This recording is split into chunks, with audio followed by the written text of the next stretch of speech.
Hello दोस्तों, आप सभी का आप ही के चैनल बीइंग इको ट्रैवलर पर एक बार फिर से बहुत बहुत स्वागत है।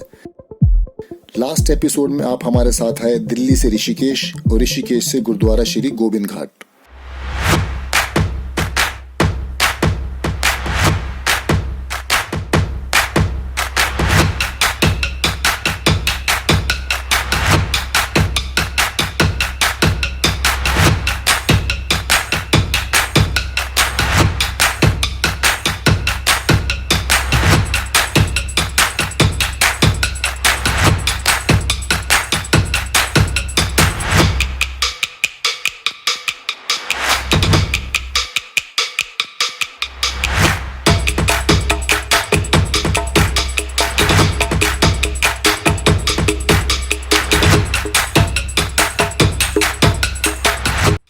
आज हम चलेंगे गुरुद्वारा श्री गोबिंद घाट से गुरुद्वारा श्री गोबिंद धाम।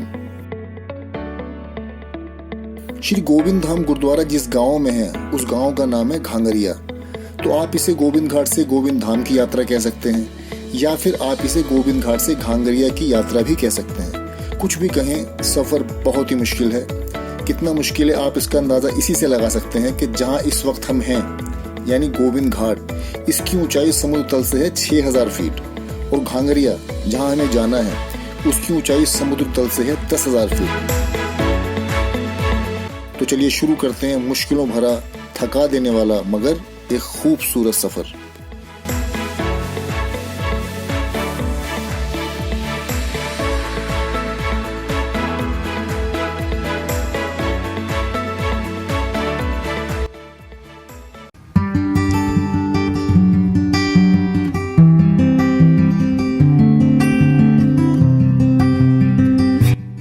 दोस्तों, किसी भी सफर को शुरू करने के लिए सबसे पहले और सबसे ज्यादा जिस चीज की जरूरत होती है वो होता है उस निराकार शक्ति का आशीर्वाद जो हर वक्त हमारे साथ ही है।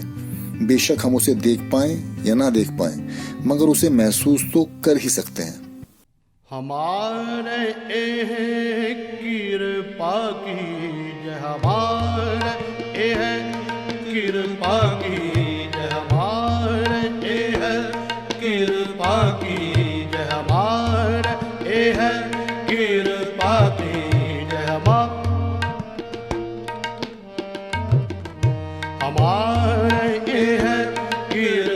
की जय हमारे है कृपा की जय। हाल मकरंद चरण कमल से, हाल मकरंद चरण कमल से, मन फेर फेर हमारे है कृपा की जय हमारे है कृपा की जय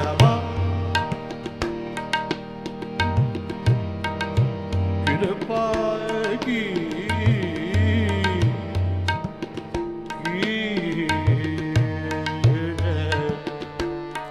हमारा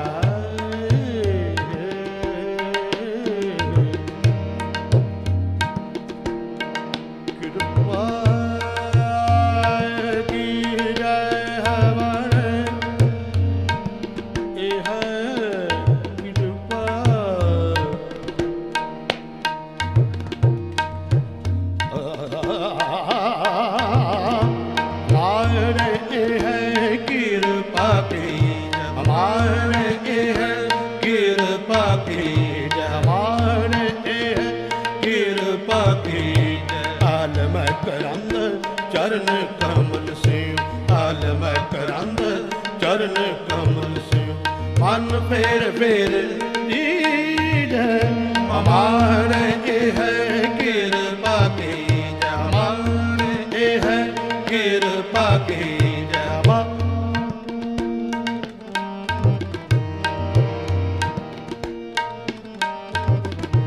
आन जला शिव काज न कछुए, आन जला शिव काज न कछुए, हर बूंद चात्रिक को दीजे,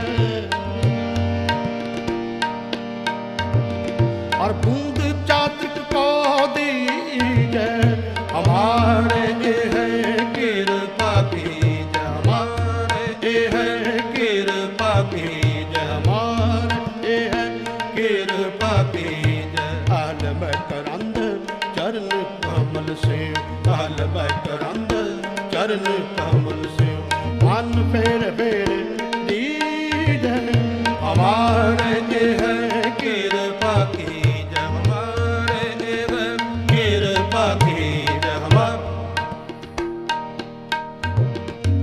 आन जला स्यों काज न कछुए आन जला स्यों काज न कछुए हर बूंद चातृक को दीजे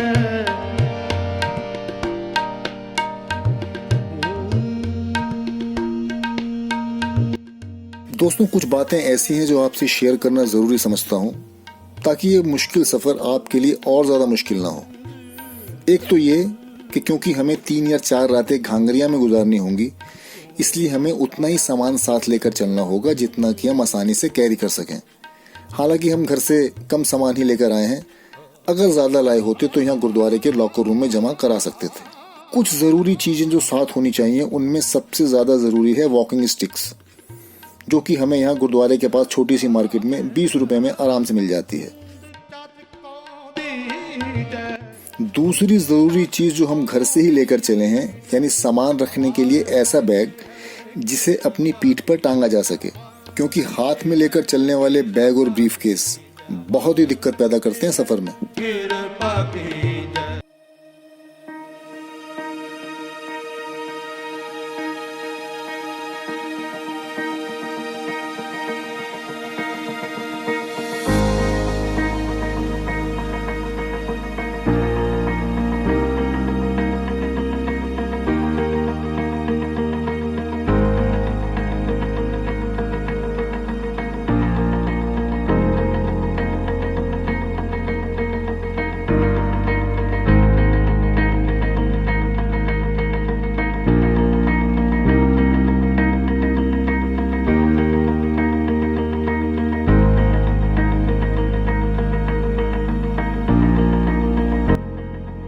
जब शुरुआत ही ऐसे नज़ारों के साथ हो तो अंदाज़ा लगाया जा सकता है कि आगे कैसे नज़ारे होंगे। सच पूछिए तो यही हमारी कोशिश है और रहेगी कि एक एक नज़ारे को देखते वक्त आपको लगे कि आप भी यहीं हैं।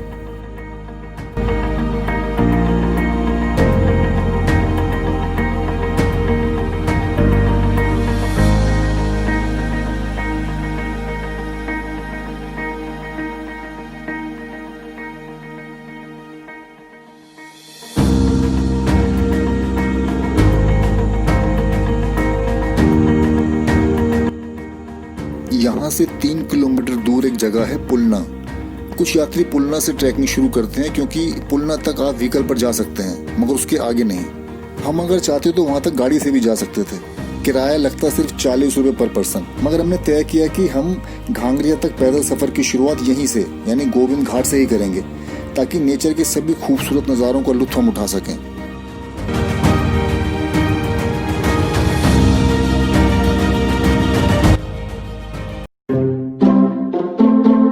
अरे, लगता है सफर में हमें एक और हम सफर मिल गया है। कहां तक हमारे साथ आएगा ये देखने वाली बात होगी।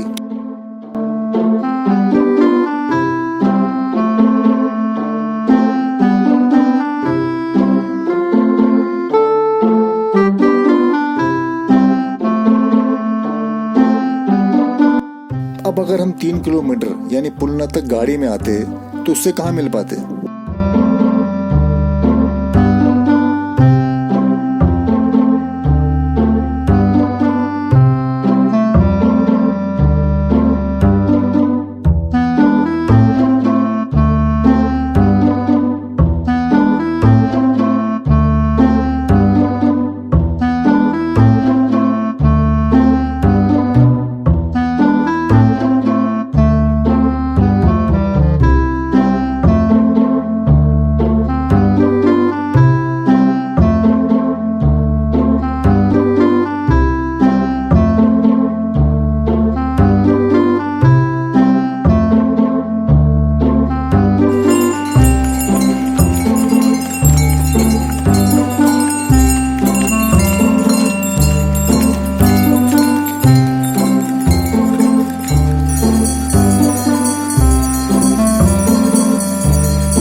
कभी कभी ऐसा सवाल उठता है मन में कि जब कुदरत हमें इतना सब कुछ देती है तो बदले में हम उसे क्या देते हैं।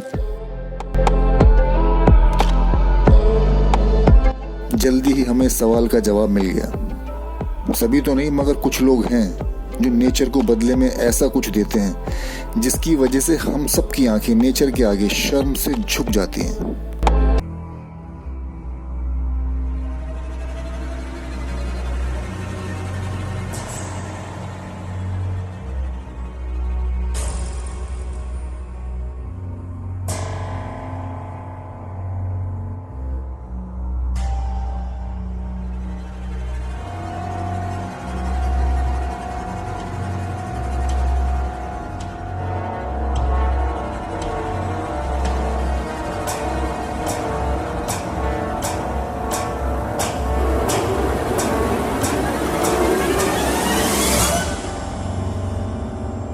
इससे पहले कि यहाँ का एडमिनिस्ट्रेशन इसका सही इस्तेमाल करे, हमने सोचा कि हम इसका सही यूज कर लें।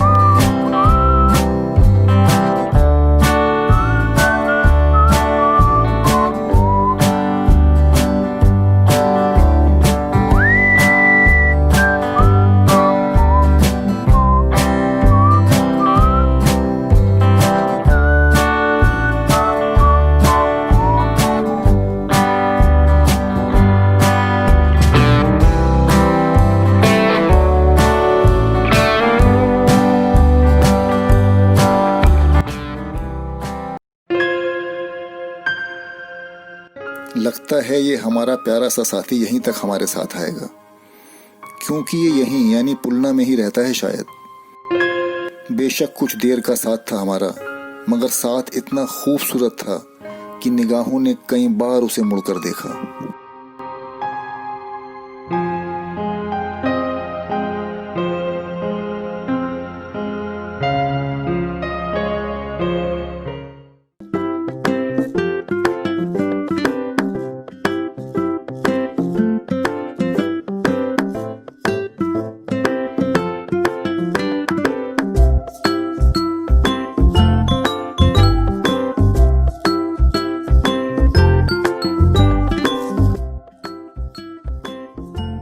एक छोटी सी कहानी याद आ गई। एक मंदिर का निर्माण कार्य चल रहा था।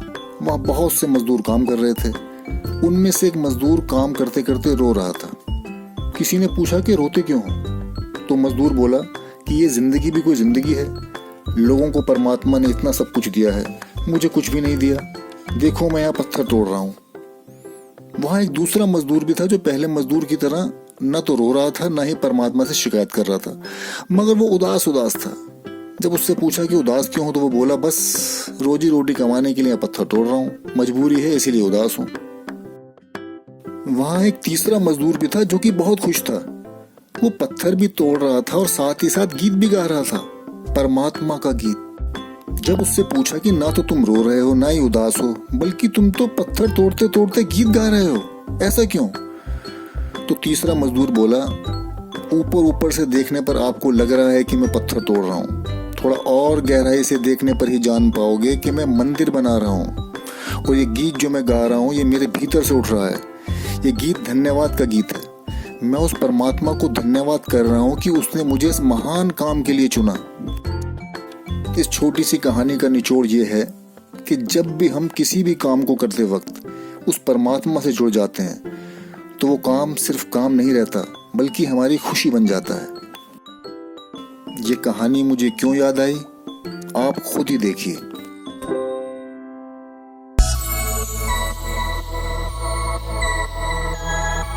ये मजदूर एक इन्वर्टर लेकर श्री हेमकुंड साहिब जा रहे हैं। दूर से देखने पर लगेगा कि ये मजदूरी कर रहे हैं, मगर पास आने पर एहसास होगा कि ये कहानी के तीसरे मजदूर की तरह हैं, यानी खुद को परमात्मा से जुड़ा हुआ पा रहे हैं, इसीलिए खुश भी हैं।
इस 8-9 घंटे की जर्नी को हम अगर चाहें तो आपको सिर्फ 5 मिनट में भी दिखा सकते हैं, मगर जब तक रास्ते की मुश्किलों का एहसास ना हो तब तक मंजिल पर पहुंचने का मज़ा ही क्या है।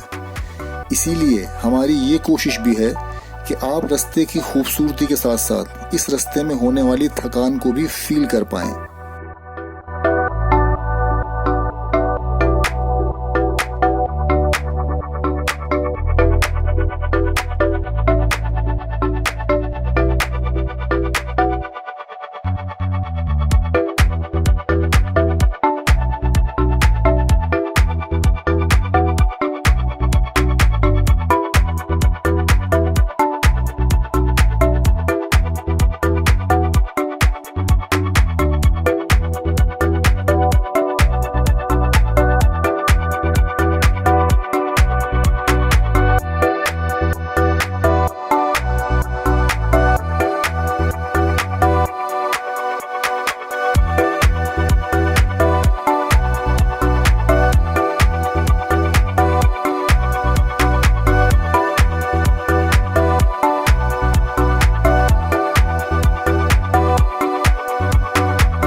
कहीं पढ़ा था कि गृहस्थ होना यानी फैमिली मैन होना बहुत आसान है, और सन्यासी होना तो उससे भी ज़्यादा आसान है कि घर बार छोड़कर चले जाओ जंगल में। मगर गुरु नानक देव जी ने जिस धर्म को जन्म दिया यानी सिख धर्म, तो सिख होना बहुत कठिन है, क्योंकि सिख का अर्थ है सन्यास और गृहस्थी एक साथ, मतलब रहना घर में और ऐसे रहना जैसे हिमालय में हो, करनी दुकान मगर याद परमात्मा को भी रखना, गिनने रुपए मगर नाम उसका लेना। इसीलिए गुरु नानक देव संसार के विरोध में नहीं है, बल्कि वो तो संसार के प्रेम में है, क्योंकि वो कहते हैं कि संसार और उसको बनाने वाला दो नहीं बल्कि एक ही है। तुम संसार को भी प्रेम करो, तुम इसी संसार में उस परमात्मा को प्रेम करो, तुम इसी में उसको ढूंढो। बचपन से ही गुरु नानक देव जी के अलग ढंग थे, भजन में कीर्तन में साधुओं की संगत में रहते थे, तो उनके पिताजी को लगता था कि लड़का बिगड़ गया। इसलिए गुरु नानक जब युवा हुए तब घर के लोगों ने कहा शादी कर लो, तो गुरु नानक देव जी ने इनकार नहीं किया और कहा कि ठीक है, जबकि घर के लोग सोच रहे होंगे कि वो शादी के लिए मना करेंगे। शादी हो गई लेकिन उनके ढंग में कोई फर्क नहीं पड़ा, बच्चे हो गए लेकिन उनके ढंग में तब भी कोई फर्क नहीं पड़ा, क्योंकि उनके लिए संसार और परमात्मा में कोई फर्क था ही नहीं।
गोविंद घाट से घांगरिया तक के तकरीबन 13-14 किलोमीटर के सफ़र में बीच बीच में छोटे छोटे ढाबे आते हैं जहां आप हल्का फुल्का खा पी सकते हैं, जैसे मैगी, फ्रूटी और चाय वगैरह।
ऐसे थका देने वाले रास्तों पर चलने के लिए जितनी ज़रूरत हमें एनर्जी की होती है, उससे भी ज़्यादा ज़रूरत होती है प्रेम की, क्योंकि परमात्मा को पाने के लिए प्रेम का होना बहुत ज़रूरी है।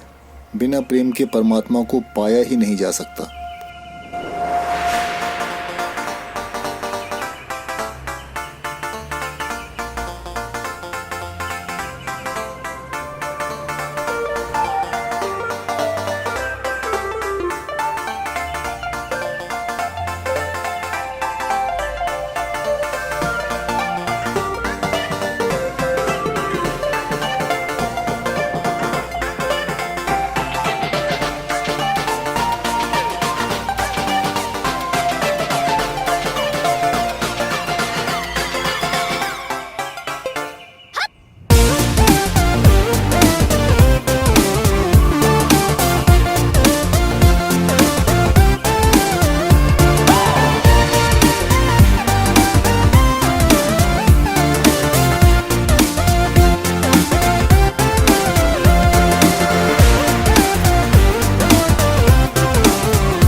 अंधेरा होने को है, बस 2-3 किलोमीटर और पैदल चलना है गोविंद धाम पहुंचने के लिए।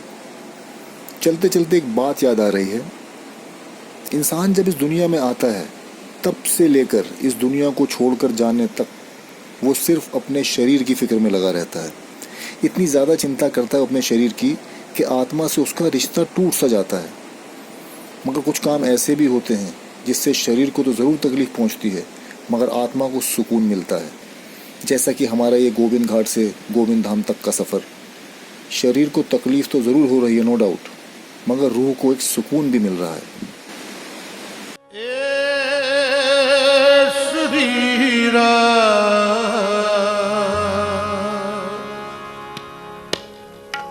मेरिया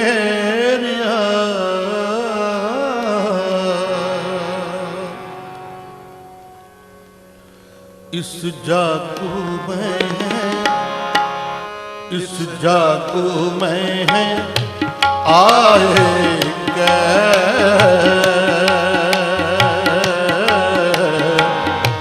क्या खुद करूं कमाया, क्या तुद करूं कमाया। ए शरीरा मेरा इस जागो में है, इस जागो में है आए क्या तुद करूं कमाया, क्या तुद करूं कमाया। के कर्म कमाया तुद शरीरा, जा तू जग में आया,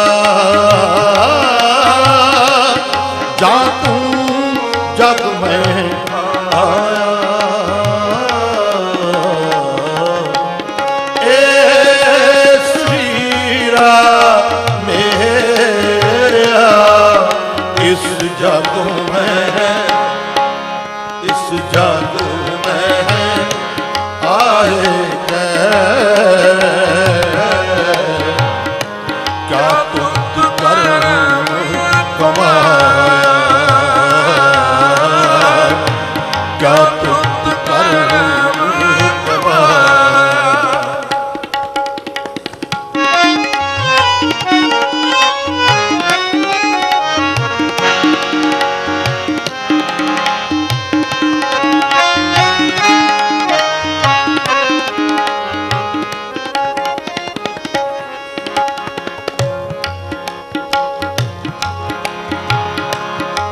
जिन हर तेरा रखिया,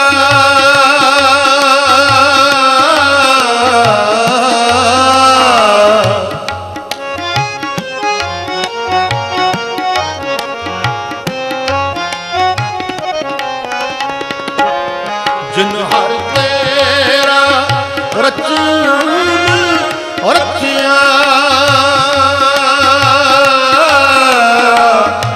सो हर मन ना वसाया, सो हर मन ना वसाया।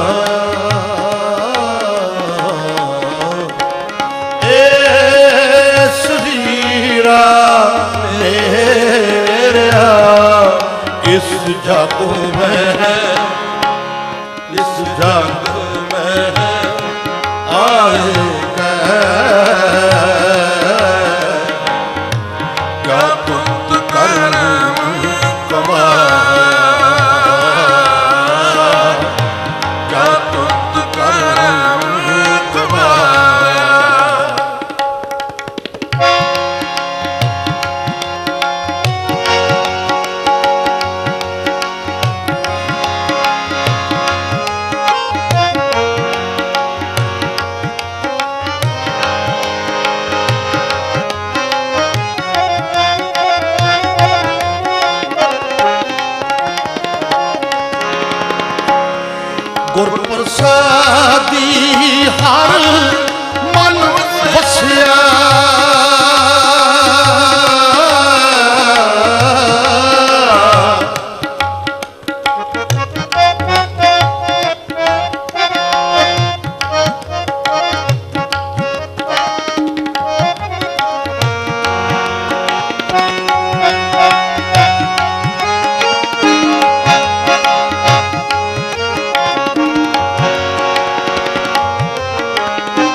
ਪ੍ਰਸਾਦੀ ਹਰ ਮਨ ਵਸਿਆ ਪੂਰਬ ਲਿਖਿਆ ਪਾਇਆ ਪੂਰਬ ਲਿਖਿਆ